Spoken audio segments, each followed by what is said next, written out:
Hello everyone, मैं धर्मेंद्र सिंह अपने YouTube channel applied grammar में आप सभी पाठकों का स्वागत करता हूं। फ्रेंड्स, आज इस वीडियो लेक्चर के माध्यम से हम आपके समक्ष एक ऐसा आकर्षक और उपयोगी वीडियो प्रस्तुत करना चाहूँगा जो प्रायः स्पोकन में बड़ा ही यूज होता है। सपोज कीजिए कि मुझे कहना है कि उसकी लंबाई 3 फीट 2 इंच है, मैं 5 फुट 4 इंच का हूँ। तो फ्रेंड्स, यदि किसी की हाइट की बात करनी हो, ये नदी 10 किलोमीटर लंबी है, तो फ्रेंड्स किसी की लंबाई, गहराई और ऊंचाई को प्रकट करने के लिए हम किस वे में बात करेंगे, अगर ऐसे वाक्य मिल जाएं तो उसको हम कैसे एक्सप्रेस करेंगे और वे कौन से कंडीशन हैं जिनके माध्यम से हम अपनी बातों को दूसरों तक पहुंचा सकते हैं। तो फ्रेंड्स, आज ऐसे ही वाक्यों को हम पढ़ने वाले हैं। बहुत इंपॉर्टेंट और यूजफुल वीडियो है, इसलिए अंत तक आप बने रहें। लेकिन फ्रेंड्स, वीडियो स्टार्ट करने के पहले हम चाहेंगे कि यदि आप पहली बार आए हो चैनल पर तो सब्सक्राइब जरूर करें, ताकि हमारे नेक्स्ट नोटिफिकेशन आपको टाइमली मिलते रहें। तो फ्रेंड्स, बिना देर किए हुए आइए हम लोग देखते हैं कुछ इस प्रकार के वाक्य जो हमारे लिए उपयोगी सिद्ध होते हैं। तो फ्रेंड्स, यदि आपको कहना है कि उसकी लंबाई 3 फीट 4 इंच है, तो कैसे आप प्रकट करेंगे, आइए देखते हैं।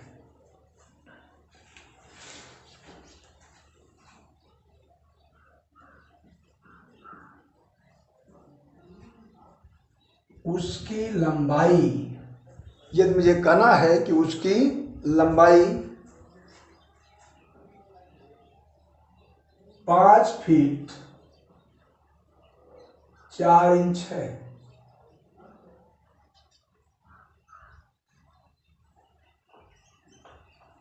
ये फ्रेंड वाक्य है। उसकी लंबाई 5 फीट 4 इंच है। यदि आपको यह वाक्य कहना है तो आप कैसे इसका यूज करेंगे, ये आपको देखना है। 5 फीट 4 इंच, इसमें बहुत ट्रिकी पॉइंट कुछ नहीं है, लेकिन सिर्फ आपको इतना तो जरूर समझना ही होगा कि इसको हम कैसे प्रकट करें। जैसा कि फ्रेंड्स आप जानते हैं कि हर वाक्य में सबसे पहले हम सब्जेक्ट को लिखा करते हैं, तो उसी वाक्य की तरह यहाँ भी आपको सीधे लिखना है पहले सब्जेक्ट। सब्जेक्ट के बाद आप लिखेंगे एचवी मीन्स हेल्पिंग वर्ब जो भी होगी, और हेल्पिंग वर्ब के बाद आपको देना है उसकी हाइट और वेट जो भी हो। तो आप सब्जेक्ट, इसके बाद लिखेंगे हेल्पिंग वर्ब, इसके बाद सीधे लंबाई फीट में। यह मीन्स लंबाई, एफटी का मतलब फ्रेंड्स हुआ फीट, एंड इंच, इंचेज। बहुत इजी कॉन्सेप्ट में मैं सिखाने का प्रयास कर रहा हूं। यदि ऐसे वाक्य मिलेंगे तो आपको सबसे पहले सब्जेक्ट पर ध्यान देना होगा, इसके बाद हेल्पिंग वर्ब जो भी होगी, इज आर एम या वाज वेयर, इसके बाद यल से मतलब होगा, यल का फ्रेंड्स हम लंबाई से मतलब है लेंथ, और एफ टी माने फीट में। लंबाई आपकी फीट में अगर है तो फीट में लिखेंगे, मीटर में है तो मीटर में लिखेंगे, और इंच में है तो इंच में लिखेंगे। अगर कहना है 5 फीट 4 इंच तो 5 मीटर एंड 4 इंचेज। तो आइए देख लेते हैं कैसे बनाएंगे। लेकिन आप ध्यान रखिएगा, पेन कापी के साथ जरूर तैयार होइएगा, ताकि यदि कोई आवश्यकता पड़े तो आप तुरंत उसको नोट करते चलें। इसलिए फ्रेंड्स, आप रेडी हों और मेरे साथ बनाइए। उसकी लंबाई 5 फीट 4 इंच है, तो आप कैसे करेंगे? उसकी लंबाई के लिए आप सीधे लिखेंगे हिज हाइट। यहां पर फ्रेंड्स आप लेंथ का प्रयोग नहीं करेंगे, लेंथ मान लंबाई, क्योंकि उसकी लंबाई इतना है, इसका मतलब उसकी ऊंचाई इतना है, तो आप लेंथ नहीं लिखना उचित है, बल्कि हाइट आप लिखेंगे। तो उसकी लंबाई 5 फीट 4 इंच है, तो सीधे आप लिखेंगे हिज हाइट। देख रहे हैं ना? अब हेल्पिंग वर्ब लिखेंगे। हेल्पिंग वर्ब क्या होगी? है, इज। 5 फीट, तो आप चाहें तो गिनती में लिख सकते हैं, या तो 5 feet and 4 inches, 4 inches. His height is 5 feet and 4 inches. ये आप ध्यान दीजिएगा कि ये पॉइंट फोकस करने वाला है। 5 feet 4 inch, 5 feet and 4 inches जरूर लिखेंगे, लास्ट में फुल स्टॉप लगा देंगे। फ्रेंड्स इसके बाद आइए नेक्स्ट देखते हैं एग्जाम्पल और क्लियर हो जाएगा। यदि मैं कहूं वह 6 फीट 3 इंच लंबी है। फ्रेंड्स लगभग दोनों वाक्यों का अर्थ सेम है। जैसा कि आपने देखा ऊपर वाले वाक्य में कहा जा रहा है कि उसकी लंबाई इतना है 5 फीट 4 इंच, और वह हम उसको वाक्य को दूसरे ढंग से भी प्रकट कर सकते हैं, वह 6 फीट 3 इंच लंबी है। अब वह 6 फीट 3 इंच लंबी है फ्रेंड्स, इसका मतलब वही हुआ कि उसकी भी लंबाई 6 फीट 3 इंच है। तो सेम पैटर्न वही है, सेम स्ट्रक्चर वही रहेगा, आपको कुछ करना नहीं है।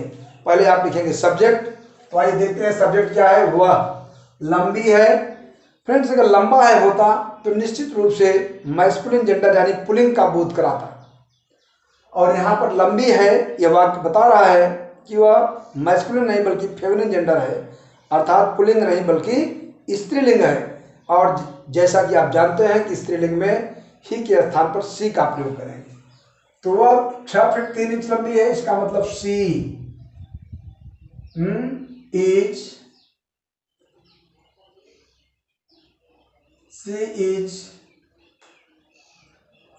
6 फीट 3 इंच लंबी है। 6 feet and 3 inches INCHES। See 6 feet and 3 inches, वह 6 फीट 3 इंच की है। अब लंबी के मतलब आप यहाँ पर लंबाई नहीं दिखा पाएंगे, तो सीधे आपको दिखा देना है कि सी 6 फीट एंड 3 इंचेज, वह 6 फीट और 3 इंच की है। इसका मतलब 6 फीट 3 इंच की है, इसका मतलब अपने आप में 6 फीट 3 इंच की लंबाई ही हो सकती है और कुछ नहीं। तो फ्रेंड्स ये बातें कुछ कॉमन सेंस के ऊपर भी डिपेंड करती हैं, तो आपको यहाँ पर घबराने की जरूरत नहीं है। अब यहाँ पर आप सोच रहे हो कि यहाँ हाइट शब्द आया है, यहाँ हाइट नहीं आया है, तो ये कहीं वाक्य गलत तो नहीं हो जाएगा? हम इंग्लिश बोलते समय ऐसे वाक्य बोलेंगे तो गलती तो नहीं हो जाएगी?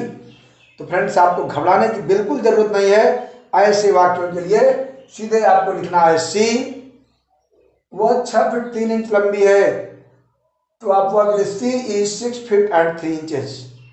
ये वाक्य अपने आप बता रहा है कि वह 6 फीट और 3 इंच की है। इसका मतलब 6 फीट 3 इंच की होने का मतलब है कि वह 6 फीट 3 इंच लंबी ही है और कुछ नहीं हो सकता, बिल्कुल इम्पॉसिबल। तो वाक्य आपका 100% एग्जैक्ट होगा। इसी क्रम में फ्रेंड्स मैं आपसे कहूं कि यह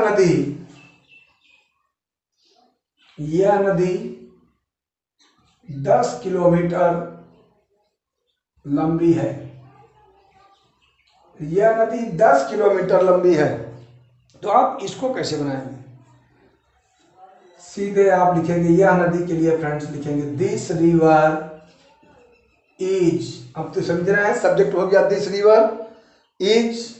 अब 10 किलोमीटर लंबी, दिस रिवर इज 10 किलोमीटर लंबाई जो भी है इकट्ठी है तो एक लंबाई ही मानी जाएगी। This river is 10। अब आप चाहे तो किलोमीटर लिखें, और किलोमीटर चाहे तो मैं शॉर्ट में आप ऐसे भी लिख सकते हैं। फिर 10 किलोमीटर और लंबी है के लिए लॉन्ग, यहाँ क्या यस करेंगे आप। This river is 10 kilometre long.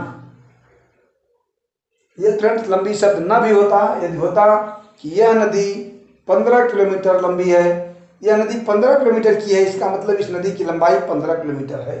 Ganga नदी की लंबाई 100 किलोमीटर है, तो आप सीधे लिखेंगे the Ganga is 100 kilometre long. The river Ganga is 100 kilometre long. उसी तरह से छोटी नदियां हैं अगर, तो यह नदी 10 किलोमीटर लंबी है, तो आप लिखेंगे this river is 10 kilometre long, 20 kilometre long, 30, 40, 60 जो भी आपकी लंबाई आपको कहना है। नदी नहीं है, सपोज कि फ्रेंड्स कोई छोटा नाला है आपके गांव से निकला हुआ है, तो आपको कहना है तो आप उसके लिए जो भी लंबाई हाइट है 10, 4, 10, 20, 30, 40, 60 आप उसको लिख के लास्ट में लेंथ के जगह पर लॉन्ग शब्द का यूज करेंगे लंबाई को प्रकट करने के लिए। ये कंफ्यूज आप नहीं करेंगे, बाकी वाक्य में बहुत इजी कॉन्सेप्ट है। फ्रेंड्स, आप जानते हैं अनेक प्रकार के वाक्य आपको पता है कैसे उनका अनुवाद होने हैं, लेकिन प्रायः हम कंफ्यूज तब होते हैं जब ऐसे वाक्यों की प्रैक्टिस हमारी नहीं होती। प्रैक्टिस ना होने के अभाव में हम चूक कर जाते हैं कि यार कहीं वाक्य गलत ना हो, तो इसलिए हम बोलने में हिचकिचाते हैं। जबकि अब आपको जानकारी हो गई तो अब आप ऐसे वाक्य बिल्कुल प्रैक्टिस के द्वारा बहुत इजी वे में बोल पाएंगे। निश्चित रूप से कॉन्फिडेंस के साथ आप बोल पाएंगे, बशर्ते आपको सिर्फ प्रैक्टिस के द्वारा सभी प्रकार के वाक्यों को आपको बोलने की मजबूती ले आनी है, लिखने की, ट्रांसलेशन बनाने की मजबूती आपको ले आनी पड़ेगी। बाकी आपको बिल्कुल अनडाउटली बेहिचक आप अपनी बातों को दूसरों तक पहुंचा सकते हैं। तो आइए कुछ एग्जाम्पल हम और देख लेते हैं।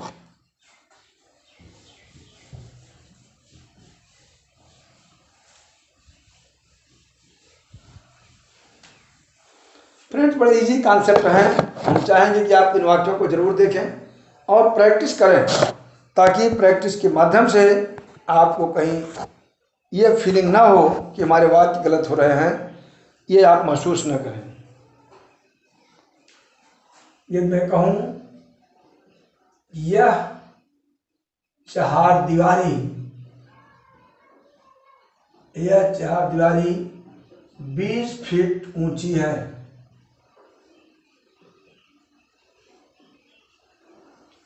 तो फ्रेंड्स, कभी कभी आप देखते हैं कि कोई चारदीवारी मीन्स बाउंड्री, कोई फेंस वास्तव में इतनी लंबी होती है 15 फीट, 20 फीट, 25 फीट, ताकि उसके अंदर कोई व्यक्ति बाहर से प्रवेश न कर सके। तो फ्रेंड्स, ये लंबाई आपको उसमें बाउंड्री की ज़्यादा बता रहा हूँ, तो 20 फीट की जगह 10 फीट, 12 फीट, 15 फीट, कुछ भी लंबाई हाइट हो सकती है। ये तो मैंने अमूमन एक एग्जाम्पल के तौर पर लिखा है।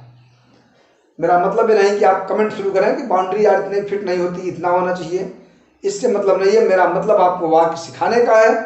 तो बाउंड्री कितनी भी ऊंची हो, मैंने 20 फीट लिखा है, अगर 20 फीट ज़्यादा ऊंची लग रही हो तो आप 10 फीट भी कर सकते हैं, 5 फीट भी कर सकते हैं। प्रायः घरों की बाउंड्री लोग 3.5 फीट, 4 फीट, 5 फीट तक रखते हैं। फ्रेंड्स, किसी बाग की, गार्डन की बाउंड्री हो तो लोग 6 फीट से भी ज़्यादा रखते हैं।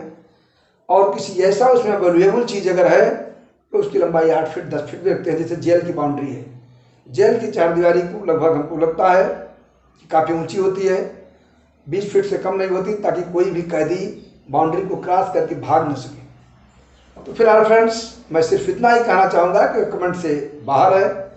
बाउंड्री की लंबाई, हाइट कुछ भी हो सकती है, जो भी आपके पेपर में या बोलने वाले के ऊपर डिपेंड करता है कि आप जैसे वाक्यों को कहना चाहें उस तरह से आप इसका यूज करेंगे। यह चारदीवारी 20 फीट ऊंची है, यदि आपको यह कहना है तो हम इसको कैसे लिखेंगे, आइए पहले देखते हैं सब्जेक्ट। सब्जेक्ट क्या है, यह चारदीवारी। तो आप इसके लिए लिख सकते हैं दिस फेंस, FENCE। बाउंड्री भी आप कर सकते हैं BOUNDRY। दिस फेंस या दिस बाउंड्री। फेंस और बाउंड्री लगभग एक ही शब्द हैं। Is a 20 feet high।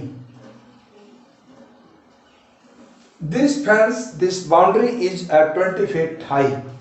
इस बाउंड्री की ऊंचाई 20 फीट, 15 फीट, 10 फीट, जो भी लिखना चाहें आप 20 की जगह उन शब्दों को बदल सकते हैं। बात समझ पा रहे हैं जी।